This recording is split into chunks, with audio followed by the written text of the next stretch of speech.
Hola, buenos días a todos. Soy Daniel Paz Martín de SAEDIC, anestesiólogo de la Unidad de Reanimación del Servicio de Anestesiología y Reanimación del Complejo Hospitalario de Toledo.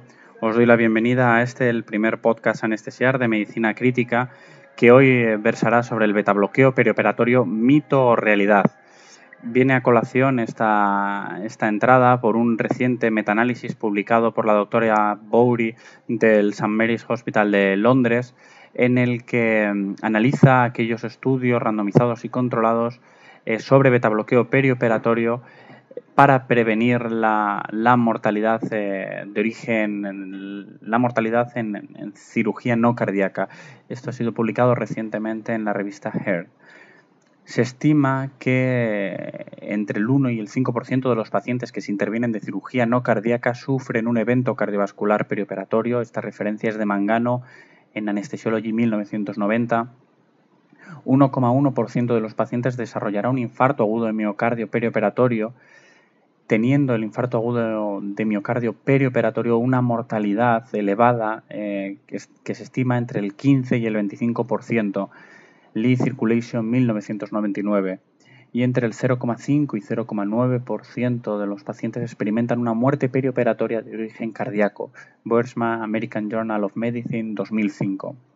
Durante la última década se ha preconizado el betabloqueo perioperatorio en la cirugía no cardíaca. De hecho, tanto la European Society of Cardiology como la American College of Cardiology Foundation con la AJA recogen en sus guías clínicas recomendaciones acerca del inicio del betabloqueo perioperatorio.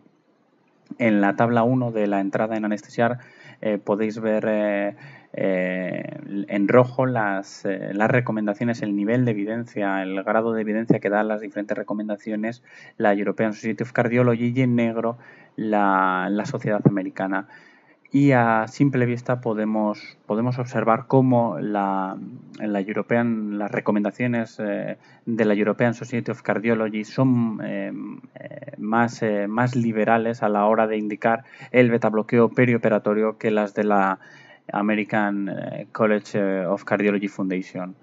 El dulce sueño del betabloqueo perioperatorio sufre un duro revés con la publicación en 2008 del estudio POISE de Begot Lancet 2008.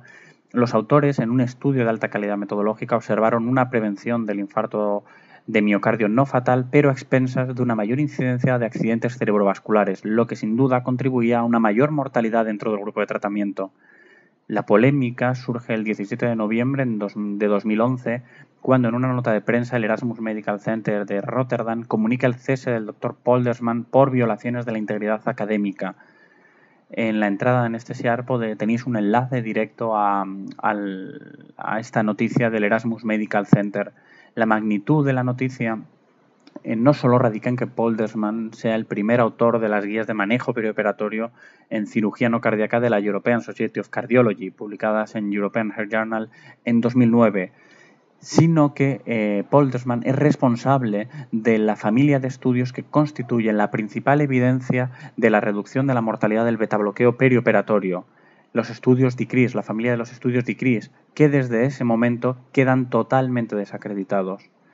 En el presente metaanálisis, los autores analizan todos los estudios controlados y randomizados publicados hasta el momento, pero excluyen aquellos de la familia DECREASE considerados como inseguros, porque lo que pretenden es conocer la mejor evidencia disponible sobre el empleo del betabloqueo perioperatorio en cirugía no cardíaca. Se realizó una búsqueda en Medline, en la Cochrane Central Register of Randomizing Controlled Trials, en el portal del WHO International Clinical Trials Registry, en Embase y en CINAT. Se excluyeron aquellos estudios no randomizados, los que comparaban betabloqueo perioperatorio con otros tratamientos, y aquellos en los que se administraba una dosis única preoperatoria de betabloqueantes y los que no realizaron un análisis por intención de tratar. El objetivo principal de los autores era conocer la mortalidad por todas las causas a los 30 días, y entre los objetivos secundarios encontramos el infarto de miocardio no fatal, accidente cerebrovascular agudo e hipotensión. En cuanto a los resultados principales del metaanálisis, se encontraron 11 estudios randomizados y controlados que cumplían con los criterios de inclusión. De estos, 2 pertenecían a la familia DECREASE y fueron excluidos del análisis posterior. De los 99 restantes, es importante señalar que contemplaban un total de 10.529 pacientes. En cuanto al uno del resultado principal del estudio es que el inicio del betabloqueo perioperatorio se asoció con un incremento de la mortalidad del 27%, con un riesgo relativo de 1,27 y un intervalo de confianza al 95% de 1,01-1,6. Dentro del análisis de este trabajo se encontró poca heterogeneidad entre los diferentes estudios del metaanálisis. En cuanto a los objetivos secundarios, destaca, en primer lugar, infarto de miocardio no mortal. 6 estudios presentaban estos resultados. El betabloqueo perioperatorio redujo el riesgo de sufrir infarto de miocardio no mortal, un riesgo relativo 0,73 con un intervalo de confianza 0,61 a 0,88. Accidentes cerebrovasculares agudos. El betabloqueo perioperatorio incrementó el riesgo de sufrir ACVA con un riesgo relativo 1,73, intervalo de confianza 1 a 2,99. Y por último, el tercer objetivo secundario era conocer la hipotensión perioperatoria. 6 estudios presentaban estos datos, produciéndose esta complicación con más frecuencia dentro del grupo de tratamiento. Riesgo relativo 1,51, intervalo de confianza 1,37, 1,67. Durante el periodo perioperatorio existe un incremento del tono adrenérgico con un aumento de la frecuencia de la contractilidad cardíaca, lo que provoca un mayor consumo miocárdico de oxígeno. En la tabla 2 de la entrada hemos desarrollado el score de Lee, que es actualmente uno de los índices predictivos más empleados para evaluar el riesgo cardíaco perioperatorio en cirugía no cardíaca, publicado por Lee en Circulation 1999. Consta de diferentes variables como cirugía de alto riesgo, cardiopatía isquémica, insuficiencia cardíaca congestiva, enfermedad cerebrovascular, diabetes insulino dependiente, creatinina mayor de 2 miligramos decilitro. A cada una de estas variables se les asigna un punto y en función de la presencia de estas variables se estima un porcentaje de complicaciones. 0 puntos entre 0,4 y 0,5% de complicaciones, 1 punto, 0,9, 1,3% de complicaciones cardiovasculares, 2 puntos, 4,9 a 7% de complicaciones y más de 2 puntos estaríamos hablando de entre 9 y 11% de complicaciones.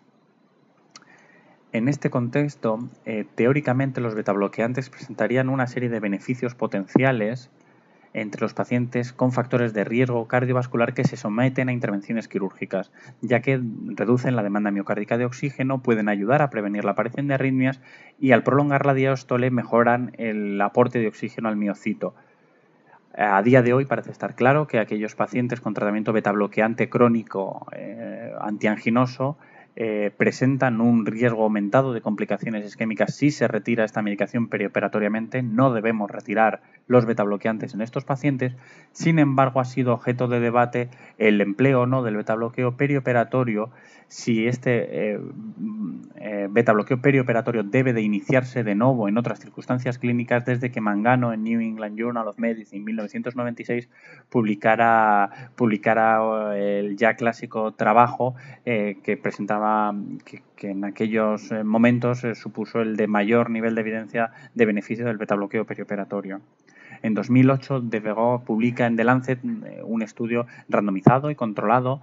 Este estudio presentaba el mayor tamaño muestral de los realizados, o presenta a día de hoy el mayor tamaño muestral de los estudios randomizados y controlados hasta nuestros días sobre este tema. El estudio POISO, con un total de 8.351 pacientes de 190 centros y 23 países, evalúa mayor número de pacientes que todos los estudios que han demostrado beneficio del betabloqueo perioperatorio hasta la fecha juntos. En el POISE, el tratamiento con metoprolol previno el infarto de miocardio no fatal con una incidencia del 3,1% frente al 5,1% del grupo control, diferencias estadísticamente significativas, pero a costa de una mayor incidencia de accidentes cerebrovasculares agudos del 1% frente al 0,5% del placebo y una mayor mortalidad global del grupo del betabloqueo perioperatorio de 3,1% frente al 2,3%. es importante porque probablemente el empleo del betabloqueo perioperatorio disminuye el infarto no fatal, pero con el precio de una mayor mortalidad global. En este metaanálisis, una vez excluidos los estudios DICRIS, la doctora Bowrey analiza estos nueve trabajos de los que hemos hablado y una vez excluidos los estudios DICRIS, los resultados en el metaanálisis están poderosamente influidos por los resultados del estudio con mayor tamaño muestral, con diferencia, que es el estudio POISE. Por esta razón, se podrían realizar al metaanálisis que hoy presentamos las mismas críticas que se han venido realizando al POISE en los últimos años. Primero, la dosis fija de metoprolol de 100 miligramos de la formulación de liberación prolongada 2 a 4 horas antes de la cirugía ha sido considerada por algunos autores como una dosis excesiva. Además, hay discrepancias en cuanto al tipo de... ¿no? Hay una ausencia de titulación de la dosis. Pacientes jóvenes y ancianos con diferentes procesos mórbidos recibieron la misma dosis de metoprolol y no encontramos suficiente poder estadístico para analizar diferentes subgrupos poblacionales con diferentes o distintos factores de riesgo cardiovascular.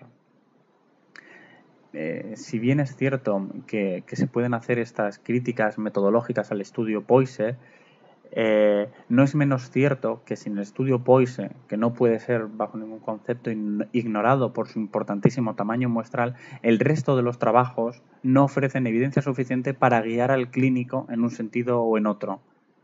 En el metaanálisis de Bowrey que hoy presentamos, el grupo control que no recibió betabloqueo perioperatorio presentó una disminución de la mortalidad del 21% con respecto al grupo de betabloqueo perioperatorio. 21%.